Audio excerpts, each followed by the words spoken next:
Personal na ininspeksyon ni Pangulong Ferdinand Marcos Jr. ang konstruksyon ng bagong hemodialysis building ng National Kidney and Transplant Institute o NKTI sa Quezon City at inatasan ang Department of Public Works and Highways na pabilisin ang pagtatapos nito. Ayon sa Pangulo, mahigit 11% ng mga Pilipino ang may chronic kidney disease kaya kailangan palakasin ang kapasidad ng pamahalaan sa paggamot sa mga pasyente. Ito kasi ay malaking pangangailangan sa ating populasyon dahil over 11% ang kanilang statistic, over 11% ng mga Pilipino ay may chronic kidney disease. Kaya kailangan patibayin natin at palawakin natin ang ating serbisyo para sa pag-treat ng CKD.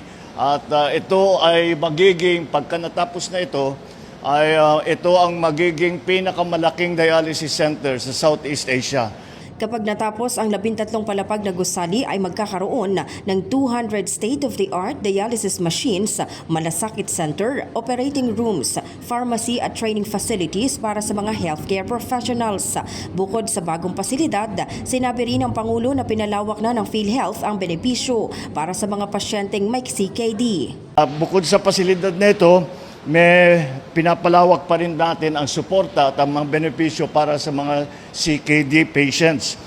Itinaas na ng PhilHealth ang saklaw na hemodialysis package mula sa 90 hanggang sa 156 na session. Itinaas na rin ng PhilHealth ang benefit package mula sa dating 4,000 pesos, ngayon 6,350 bawat session.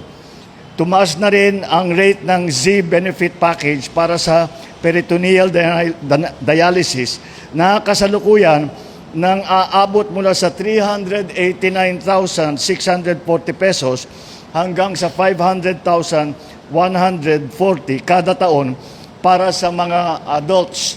At mula sa 510,000 hanggang 1.2 million naman para sa mga batang pasyente.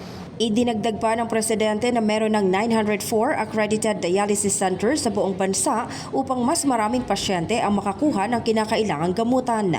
Samantala, target na makapagsimula ang operasyon ng bagong pasilidad sa taong 2028 upang mas maraming pasyente ang makinabang sa dialysis services. In the heart of changing lives, ako si Brigada Maricar Sarigan ng 105.1 Brigada News FM Manila, The Music and News Authority.